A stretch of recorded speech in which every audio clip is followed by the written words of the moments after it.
Hello दोस्तों, स्वागत है आप सभी का केसीसी एजुकेशन में। मेरा नाम है कौशल कुमार। तो दोस्तों आज हम स्टार्ट करने वाले हैं एस्ट्रोनॉमी का सेकंड लेक्चर। तो दोस्तों आप सभी को पता है हम करा रहे हैं आपको खगोल विज्ञान यानी कि खगोल शास्त्र भी इसको कहते हैं। एस्ट्रोनॉमी में दोस्तों ये आपका सेकंड लेक्चर होने वाला है। आप सभी को पता है अभी तक हमने आपको बताया कि हमारी जो आकाश गंगाएं हैं उनका निर्माण कैसे हुआ या हमारे ब्रह्मांड का निर्माण कैसे हुआ। आज हम आपको बताने वाले हैं कि जो हमने ब्रह्मांड के बारे में आपको चीजें बताई कि हमारा ब्रह्मांड आखिर बना कैसे, इस पर इतने सारे तारों का निर्माण हुआ कैसे और इन्हीं तारों के फिर कुछ ग्रह हैं वो ग्रहों का निर्माण कैसे हुआ, ये पूरी प्रोसेस हम आपको बताने वाले हैं। लेकिन आज इस वीडियो में हम डिस्कस करने वाले हैं आखिर ब्रह्मांड की उत्पत्ति से संबंधित जो सिद्धांत हैं, यानी कि कल हमने जो थ्योरी आपको बताई थी वो आखिर थ्योरी वो क्या सिद्धांत, वो जो सिद्धांत हैं वो दिए किसने हैं। तो उसके लिए दो सिद्धांत सर्वमान्य हैं जो ब्रह्मांड की उत्पत्ति के लिए जाने जाते हैं। सबसे पहला हमारा जॉर्ज लेमेंत्रे का एक सिद्धांत है जिन्होंने सबसे पहले ब्रह्मांड की उत्पत्ति के बारे में बताया। दूसरा सर्वमान्य जो सबसे ज्यादा मान्यता प्राप्त हमारा सिद्धांत है जिसको हम बिग बैंग थ्योरी कहते हैं या बिग बैंग सिद्धांत के नाम से भी जानते हैं, महाविस्फोटक सिद्धांत के नाम से भी जानते हैं, उसके बारे में चर्चा करेंगे। साथ ही आज हम आपको बताएंगे कि जब हमारा ब्रह्मांड बन गया, जैसे ही हमारा ब्रह्मांड बना तो उसमें सबसे पहले हमारी आकाश गंगाएं आई और उन आकाश गंगाओं के साथ साथ बहुत सारे तारे भी आए। तो साथ में हम आपको आज ये बताएंगे कि एक जो तारा है वो कैसे बनता है और एक तारे का जो जीवन चक्र है वो कैसे होता है, यानी कि तारे के जन्म से लेके मृत्यु तक की पूरी आज हम आपको कहानी बताने वाले हैं। तो चलिए स्टार्ट करते हैं। सबसे पहले हम आपको बताते हैं कि ब्रह्मांड, कल हमने आपको बताया था कि ब्रह्मांड आप मतलब कि कैसे बना है। अगर आपने वो वीडियो नहीं देखी है तो सबसे पहले उसे देखिए, क्योंकि उससे पहले ही आपको समझ में आने वाला है नहीं। चाहे आप यूपीएससी की तैयारी कर रहे हैं, चाहे पीसीएस की तैयारी कर रहे हैं, स्पेशली ये जो सिद्धांत हैं उन्हीं के लिए आपको काम आने वाला है। साथ में आप एसएससी आरबीआई की भी तैयारी कर रहे हैं ना दोस्तों, मतलब बैंकिंग वगैरह के कोई एग्जाम की तैयारी कर रहे हैं, एसबीआई की तैयारी कर रहे हैं, आरआरबी की तैयारी कर रहे हैं, ठीक है ना। तो ये सारे एग्जाम्स में हमारा आता ही आता है। तो चलिए बिना देरी करे हम स्टार्ट करते हैं। ब्रह्मांड की उत्पत्ति का सिद्धांत, जी हां, सबसे पहला जो सिद्धांत है जिसको हमारा क्या कहा जाता है, hypothesis of the primeval atom and cosmic egg. जी हां दोस्तों, ये हमारी पहली थ्योरी है और ये 1927 में एक जॉर्ज लेमेत्रे नाम के व्यक्ति थे, ये इन्होंने हमारी दी।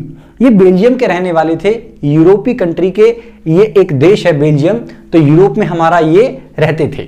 ये एक खगोल शास्त्री तो थे ही थे, साथ में ये हमारे एक पादरी भी थे और उस समय पर पादरी वर्ग का बहुत बोलबाला था यूरोप के अंदर। इसीलिए इन्होंने जब पहली अपनी परिकल्पना दी, ध्यान रखिएगा इन्होंने मात्र परिकल्पना दी, इन्होंने सिद्धांत को सिद्ध नहीं किया था।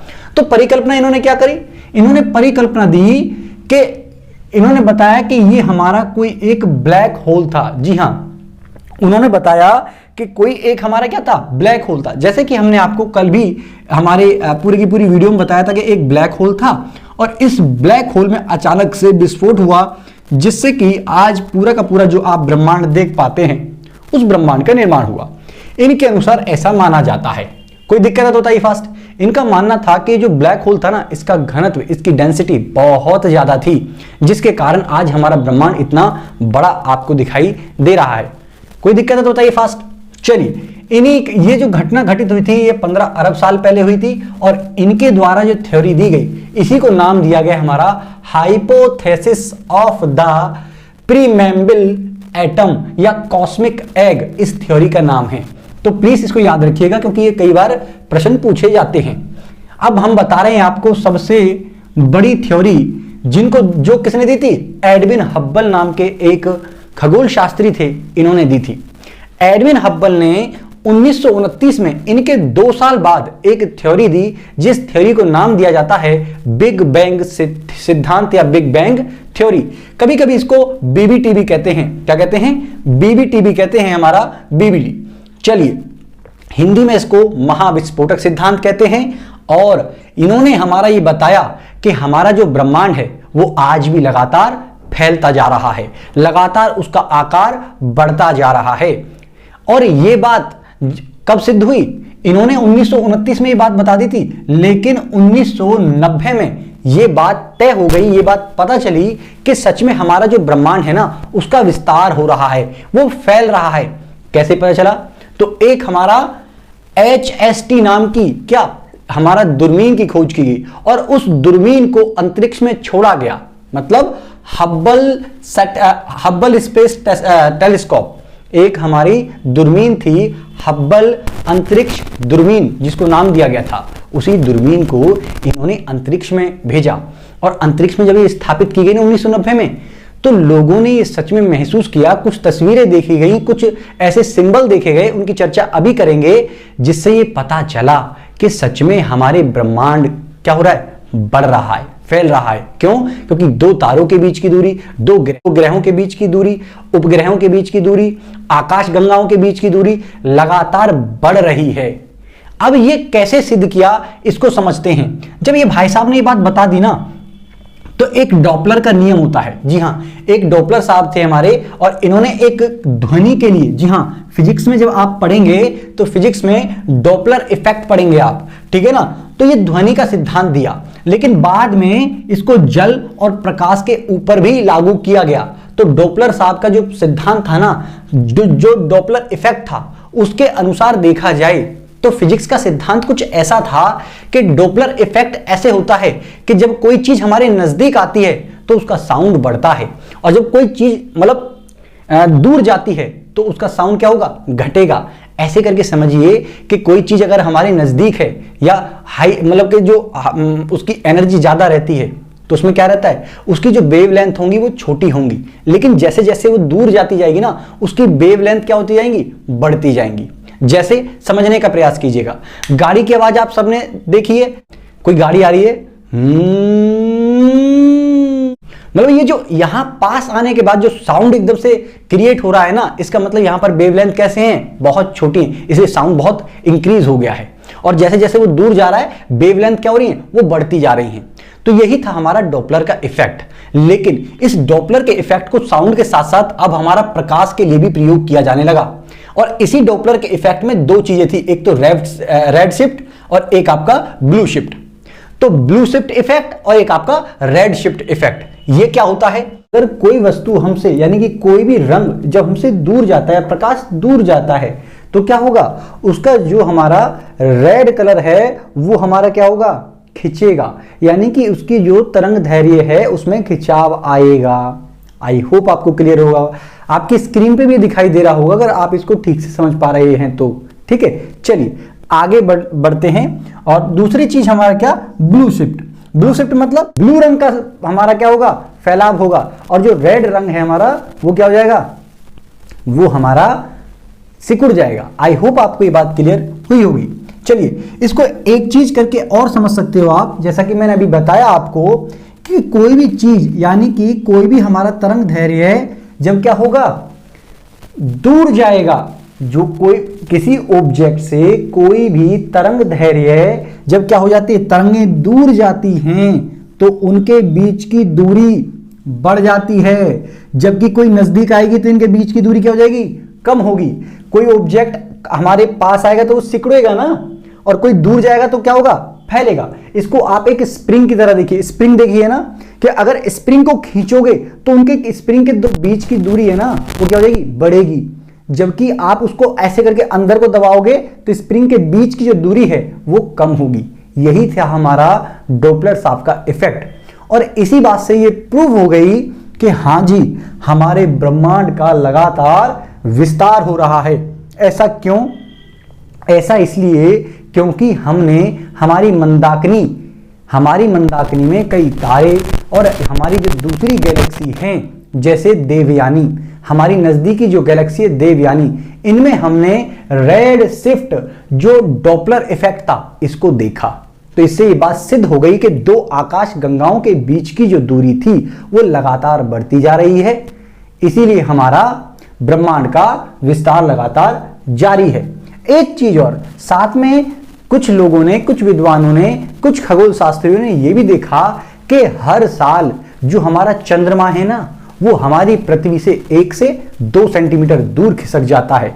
तो इसका मतलब ये भी दिखाई दे रहा है कि जितने भी हमारे, चाहे वो ग्रह हैं, चाहे वो हमारा तारे हैं, चाहे उपग्रह हैं, चाहे आकाशगंगाएं हैं, इन सबके बीच की जो दूरी लगातार फैलती जा रही है, बढ़ती जा रही है। और इसी से ये सिद्ध हो गया कि हमारा जो ब्रह्मांड है लगातार बढ़ रहा है। लेकिन दोस्तों आज भी साइंस के पास, वैज्ञानिकों के पास इस बात का जवाब नहीं है कि आखिर ये जो यूनिवर्स है पूरा का पूरा, ये जो हमारा ब्रह्मांड है, ये फैल किस चीज में रहा है। यानी कि ये तो सब मान लीजिए ब्रह्मांड था, लेकिन अब ये ब्रह्मांड किस चीज में फैल रहा है, वो कहां जा रहा है, तो इसका जवाब अभी साइंस के पास नहीं है। वैज्ञानिक इस पर चुप हैं। चलिए दूसरी बात करते हैं कि जो हमारे बिग बैंग थ्योरी थी, इसकी 3 अवस्थाएं मानी जाती हैं। तो बीबीटी की हमारी कितनी अवस्थाएं हैं? 3 अवस्थाएं।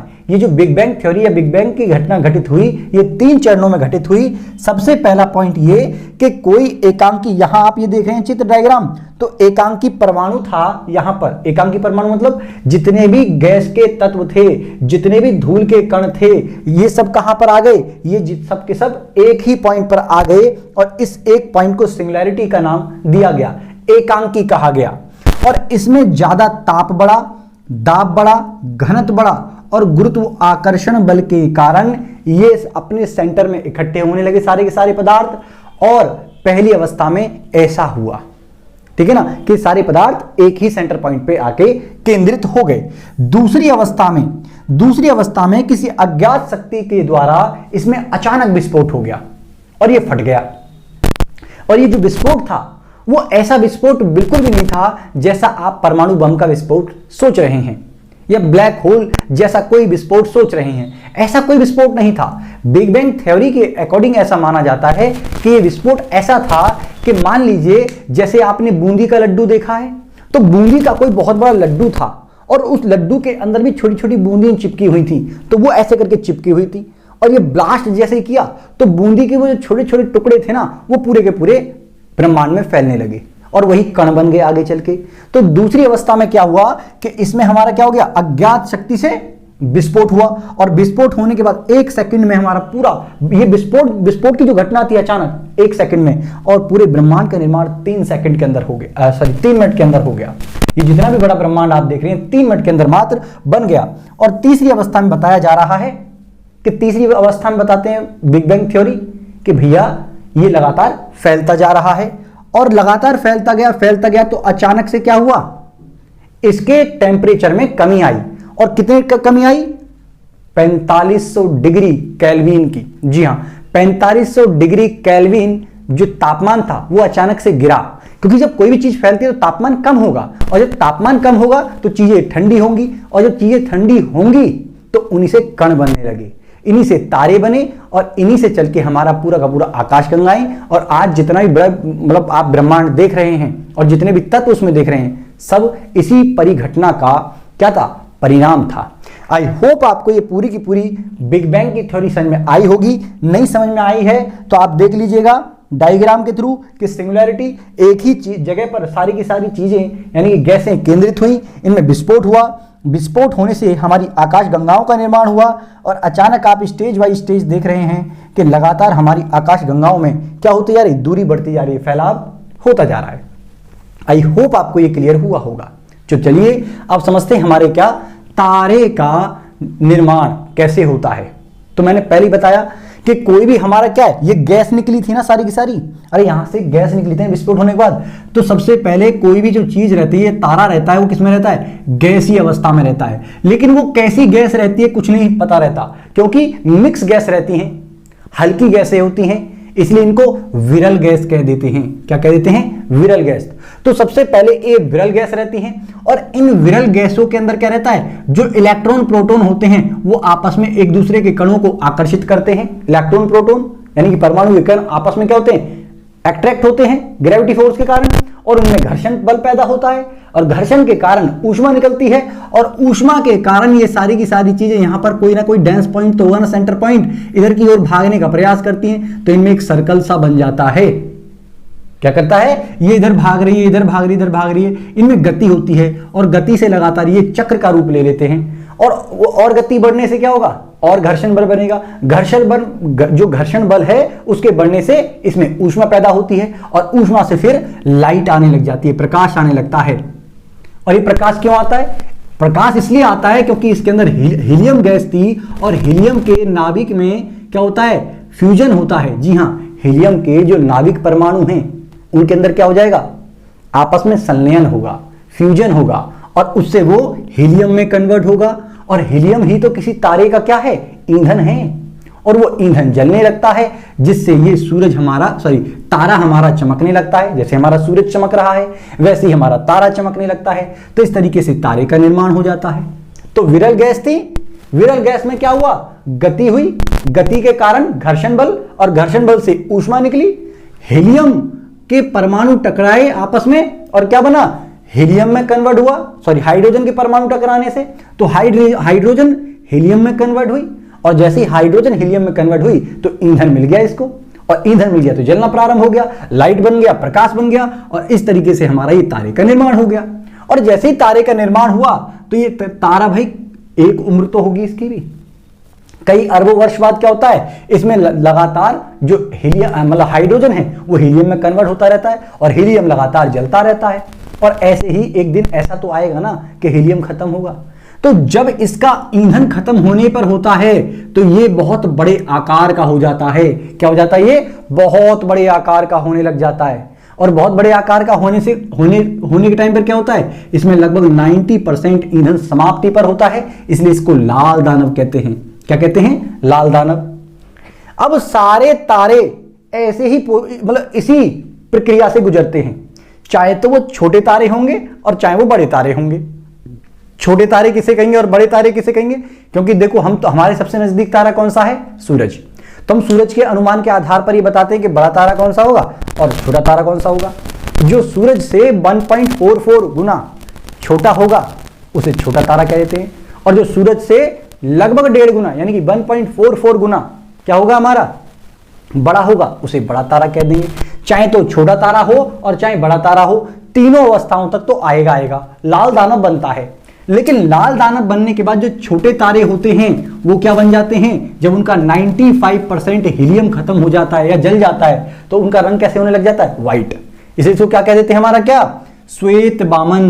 क्या कहते हैं इसको? श्वेत बामन। और जब इनका पूरा का पूरा 100% जो हीलियम है वो खत्म हो जाएगा, इनका ईंधन खत्म हो जाएगा तो ये हमारा ब्लैक बामन हो जाता है। ये बिल्कुल शांत हो जाते हैं, चुप हो जाते हैं, डीएक्टिवेट हो जाते हैं एक तरीके से। लेकिन आगे चल के इनका 1% जरूर बच जाता है और हो सकता है पुनः 1% वो दोबारा से तारा बन जाए, दूसरा अन्य तारा। ये आगे प्रक्रिया में मैं आपको बता दूंगा, ठीक है ना? आगे जब हम करवाएंगे चीजें तो आगे बता देंगे। यहां तक ये यहीं तक है, ब्लैक मतलब कि ब्लैक बामन तक ही हमारा समाप्त हो जाता है छोटा तारा। बड़ा तारा लाल दानव बनने के बाद क्या होगा? इसका आकार बड़ा हो जाता है इस वाले से, इसका भी रंग सफेद होता है, लेकिन इसको सुपरनोवा या कहते हैं अभिनव तारा कहते हैं। सुपरनोवा या अभिनव तारा जब इसका 90% या 95% जो फ्यूल है वो खत्म हो जाता है, ईंधन खत्म हो जाता है। अब ये जब 95% ईंधन खत्म हो गया तो ये भी तो अगली पड़ाव में आएगा ना। तो इससे बनते हैं 4 प्रकार के, ठीक है ना? 4 प्रकार की चीजें बनती हैं और इन 4 प्रकार में से ऐसे नहीं है कि एक तारे में से चारों चीजें बनेंगी, नहीं, कोई एक चीज बनेगी।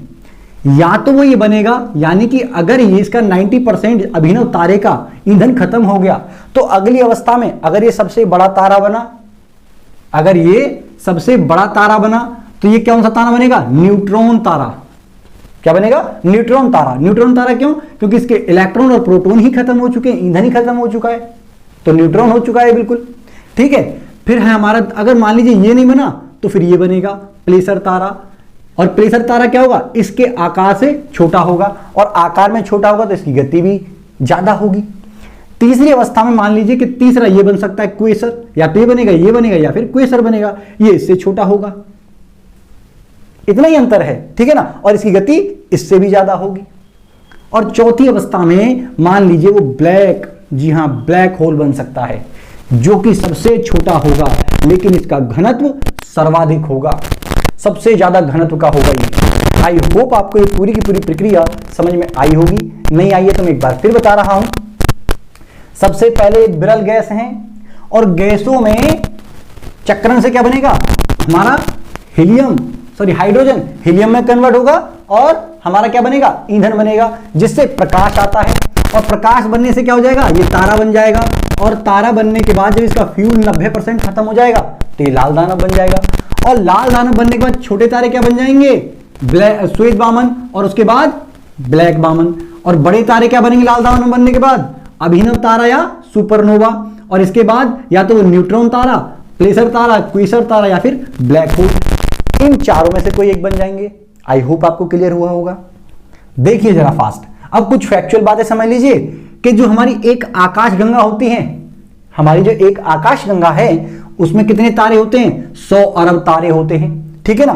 दूसरा, एक क्लस्टर, इसमें कितनी 3 आकाश गंगाएं होती हैं। 3 आकाश गंगाओं को मिलाकर एक क्लस्टर बनता है। सुपर क्लस्टर 3 क्लस्टर या उससे अधिक क्लस्टर को मिला के एक सुपर क्लस्टर बनता है।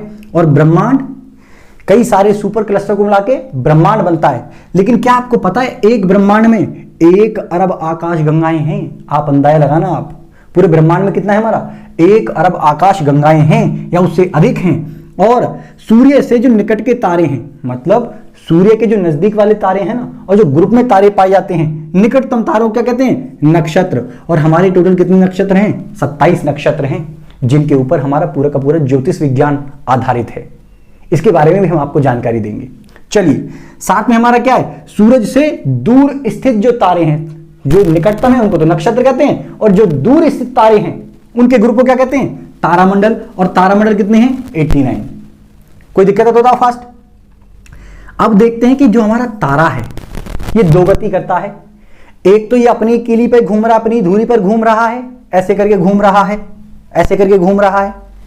और दूसरी बड़ी बात कि मान लीजिए कोई डांस पॉइंट था, ऐसे मतलब ऐसे करके कोई सेंटर पॉइंट है और उसके चक्कर लगा रहा है, ये ऐसे करके जाके घूम रहा है। समझ रहे हो आप। तो एक तो वो यूं घूम रहा है अचानक से अपनी कोई कीली पर, और दूसरा क्या है, किसी के चक्कर लगा रहा है। एक तो वो यूं करके घूम रहा है, साथ में ऐसे घूम घूम के वो ऐसे करके भी तो चक्कर लगा रहा है। तो किसके चक्कर लगा रहा है, आकाश गंगा के। जी हां, किसके, आकाश गंगा के वो हमारा चक्कर लगाता है। कोई दिक्कत है तो बताइए फास्ट। और एक आकाश गंगा का, जी हां, सूरज या कोई भी तारा जब आकाश गंगा का चक्कर लगाता है तो 25 करोड़ वर्ष में, जी हां 25 करोड़ वर्ष में एक चक्कर पूरा करता है। और इसको एक कॉस्मिक वर्ष भी कहते हैं। साथ ही समझिएगा ब्लैक होल। अब ब्लैक होल क्या है, जी हां ब्लैक होल मैंने बताया कि जिसमें क्या हो गया है, जो पूरी तरीके से डार्क मैटर का होता है। लेकिन डार्क मैटर और ब्लैक होल में अंतर है, ध्यान रखिएगा, वो हम आगे आपको बता देंगे, ठीक है ना। इसका घनत्व तो बहुत ज्यादा होता है। इसका घनत्व पता कितना होता है, इसके अंदर प्रकाश भी पार नहीं हो पाता, ना वापस हो पाता, कोई भी चीज जाएगी सब नष्ट, इतनी ज्यादा इसके अंदर एनर्जी होती है। और क्या, इसकी अगर 1 चम्मच आप उठा लोगे ना तो लगभग 10 हाथियों के जितना वेट, इसके 1 चम्मच मतलब पदार्थ का जो वजन होगा वो लगभग 10 हाथियों के बराबर। तो आप समझ लेना कि जो ब्लैक होल होता है वो कितना पावरफुल या उसका घनत्व कितना होता है। एक होता है हमारा व्हाइट होल, जी हाँ, तो ऐसा बताते हैं व्हाइट होल क्या मतलब, आकाश गंगाओं में जहां प्रकाश नहीं आ रहा वो हमारा ब्लैक होल हो गया, और जहां से प्रकाश आ रहा है आकाश गंगा के अंदर उसे क्या कहते हैं, उसी को एक परिकल्पना किया गया है कि व्हाइट होल है। आई होप पहली बार किसी को व्हाइट होल समझ में आया होगा, ठीक है ना। चलिए खैर कोई बात नहीं, ये तो हो गई हमारी ये फैक्चुअल चीजें। और अब बात कर लेते हैं हमारे क्या, तारों के रंगों के आधार पर। भाई तारों के आकार के आधार पर तो हम 3 प्रकार के तारे या 2 प्रकार के तारे मान रहे हैं। एक तो हमारे सूरज, और उससे जो 1.44 गुना छोटे हैं वो छोटे तारे, और जो 1.44 बड़े तारे हैं वो बड़े तारे। तो ये हमारे तो तारे हो गए। लेकिन साथ में हमारा क्या है, तारों के रंग के आधार पर भी हमारे 3 प्रकार के तारे होते हैं, लाल तारे, सफेद तारे और आपका नीले तारे। ये कैसे, कि जो जिनका तापमान सामान्य तापमान होता है। सामान्य तापमान कितना होता है, तो जैसे हमारे सूरज का है 6000 डिग्री सेल्सियस, जिसका तापमान होगा उसको सामान्य तापमान, इसका मतलब वो कैसा होगा, लाल होगा। इससे अधिक होने पर या मध्यम होने पर क्या हो जाएगा, वो हमारा सफेद दिखने लगेगा, क्योंकि वो और जलेगा ना इसीलिए। और साथ में जब हमारा उसका बहुत अधिक तापमान हो जाएगा तो वो नीले रंग का दिखाई देने लग जाता है, इसे नीला तारा कह देते हैं। आई होप आपको ये तारों की जो प्रकार हैं या रंग हैं वो आपको क्लियर हुए होंगे। और बाकी इसमें अगर कोई भी डाउट है तो आप कमेंट बॉक्स में प्लीज जरूर लिखें। चलिए मिलते हैं आपको नेक्स्ट वीडियो में, तब तक के लिए थैंक यू। जय हिंद, जय भारत।